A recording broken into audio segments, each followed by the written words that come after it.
இளங்கோவன் அவர்களே,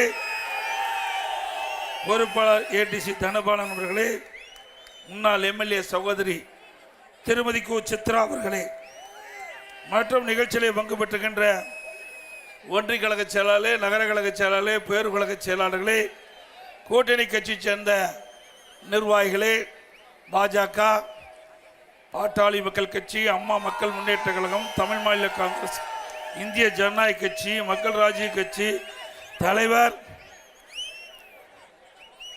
மற்றும் மக்கள் ராஜ்யம், தமிழ் மாநில சமாஜ் கட்சி, தமிழ் மாநில காங்கிரஸ் கட்சியை சேர்ந்த மாவட்ட செயலாளர், நிர்வாகிகளே, பெரியவர்களே, தாய்மார்களே, வாக்காளர் மக்களே, விவசாயிகளே, விவசாய தொழிலாளர் நண்பர்களே, இன்றைக்கு மலைவாழ் மக்களே, இன்றைக்கு நெசவு தொழில் செய்கின்ற நெசவாளர் பெருமக்களே, வாரிந்து சிறப்பித்துக் கொண்டிருக்கின்ற வாக்காளர் பெருமக்களே, பத்திரிகையாளர், ஊடகங்களே, அனைவருக்கும் என்னுடைய முதற்கண் நன்றி கலந்த வணக்கம். இன்றைக்கு சேலம் மாவட்டத்தில் 11 சட்டமன்ற தொகுதி இருக்குது. 2021 11க்கு 10 தொகுதி வென்ற மாவட்டம் அதிமுக மாவட்டம். ஸ்டாலின் வேணா 2021 தப்பி தவறி முதலமைச்சராக இருக்கார். ஆனா இந்த மாவட்டத்தை பொறுத்த வரைக்கும் அதிமுக தான் ஆண்டது.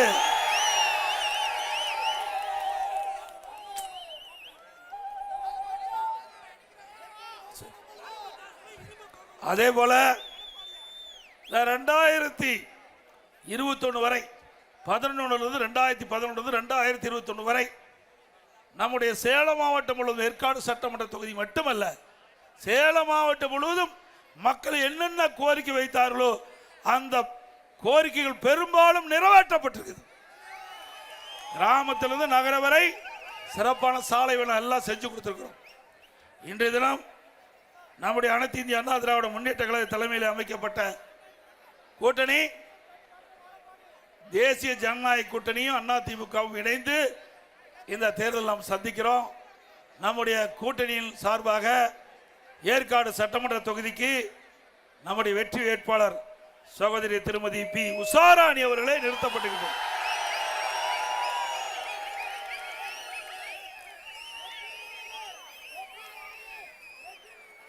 நம்முடைய வெற்றி வேட்பாளருக்கு இரட்டை சின்னத்திலே வாக்களித்து வெற்றி பெற செய்யுங்கள்.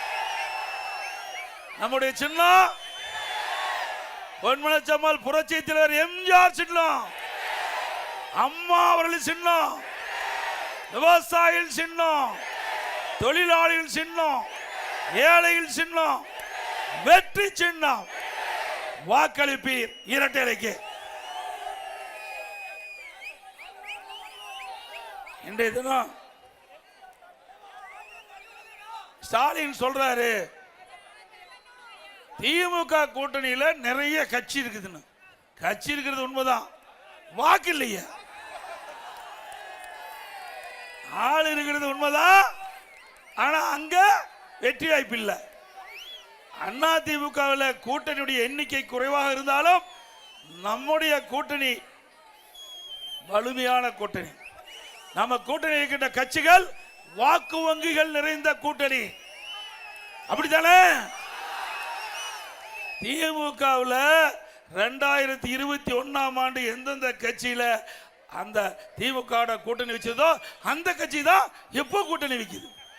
ஆனா அந்த பத்திரிகையாளர் ஊடகம் இந்த முதலமைச்சர் ஸ்டாலினுடைய பரப்புரையை நம்பி கருத்துக்களை வெளியிட்டு இருக்கிறாங்க.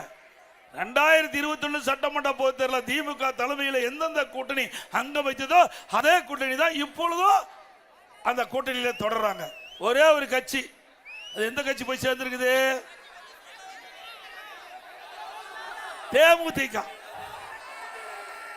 ஏங்க, நாம கஷ்டப்பட்டு உழைச்சி அதுக்கு ஒரு வாய்ப்பு கொடுத்தோம், நம்ம மறந்துட்டாங்க. இன்னைக்கு ஒருவர் கடுமையான நோயால் பாதிக்கப்பட்டு சிகிச்சை பெறுகின்ற பொழுது வெண்டிலேட்டர் பொருத்துவோம். அப்படி அந்த கட்சிக்கு நாம ஒரு காலகட்டத்தில் உதவி செஞ்சோம். ஆனா அவள் உதவி மறந்து நம்மளையே பேசுறாங்க. பேசிட்டோம், தவறு இல்லை. அதை விமர்சனம் செய்வதற்கு நாங்கள் வந்து அந்த விமர்சனத்தை நாங்கள் ஏற்றாக்கு தகுந்த பதிலை நிச்சயம் கொடுப்போம்.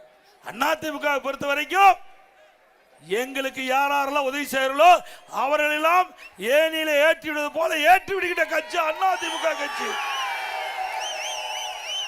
திமுக கட்சி பொறுத்த வரைக்கும் ஏனியில ஏற வரைக்கும் பார்த்து உச்சியில் போகும்போது ஏணி பிடிக்குவான். அப்படிப்பட்ட கட்சியில் தான் போய் நம்ம கூட்டணி சேர்ந்திருக்காங்க. ஏற்கனவே 2021ஆம் ஆண்டு திராவிட முன்னேற்ற கழக தலைமையில் அமைக்கப்பட்ட கூட்டணி கம்யூனிஸ்ட் கட்சி கூட்டணி, அதே போல விடுதலை சிறுத்தை, இன்னும் பல இஸ்லாமிய கட்சிகள் சேர்ந்திருக்குது. அப்படி நிலைமை என்ன? 2021 2011 இருந்து 10 ஆண்டு காலம் அந்த திராவிட முன்னேற்ற கழகத்துக்கு தாங்கி பிடிச்சிட்டு இருக்காங்க. அதுவும் குறிப்பா 2021 இருந்து 2026 வரை திராவிட முன்னேற்ற கழகம் செய்கின்ற தவறுகள் எல்லாம் சட்டமன்றத்தில் பேசாம அந்த கட்சிக்கு திராவிட முன்னேற்ற கழக அரசுக்கு முட்டு கொடுத்துட்டு இருந்தாங்க. இன்னைக்கு என்ன நிலைமை? நான் அப்பவே அந்த கட்சியில் இருக்கிற தலைவர் சொன்னேன், திமுகவை நம்பாதீங்க, மக்களுடைய பிரச்சனை எடுத்து சொல்லுங்க.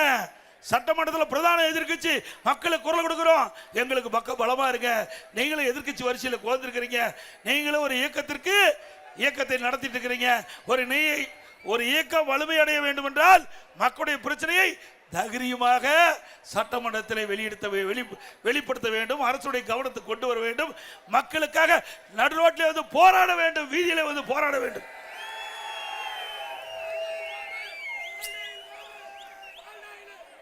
ஆனா திமுக அங்க வைக்கிட்ட கூட்டணியில அப்படியே வாய் மூடி மௌனமா இருந்தாங்க. சட்டமன்றத்தில் அரசாங்கத்துக்கு எதிராக எதுவும் குரல் கொடுக்கல, மக்களுடைய பிரச்சனையை சட்டமன்றத்தில் எடுத்து வைக்கல. அதனால மக்களுடைய செல்வாக்கு இழந்துட்டாங்க. இப்போ 2021 கம்யூனிஸ்ட் கட்சிக்கு கிடைத்த இடத்தை விட ஒரு இடம் குறைவா குறிச்சிட்டாங்க. இதுதான் ஸ்டாலின் கொடுத்த பரிசு அந்த கட்சிக்கு. ஸ்டாலின் அவர்கள் எப்பொழுதுமே கூட்டணி கட்சிக்கு விசுவாசமா இருந்தது கிடையாது. அதிமுக பொறுத்த வரைக்கும் எங்கள் தலைமையிலே அமைக்கப்படுகின்ற கூட்டணி உயிரை கொடுத்த எங்கள் தொண்டர்கள் பாடுவார்கள்.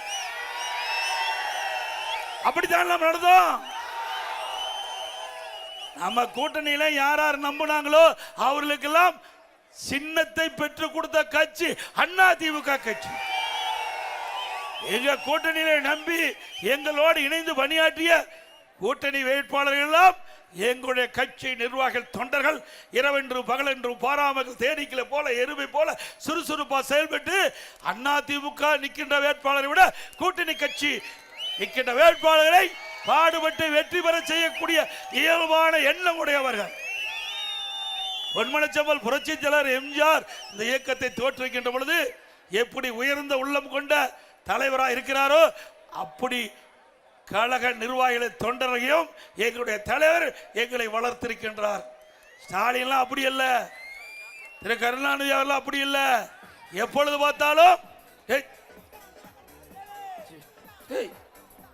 என்னப்பா பாட்டு வருது?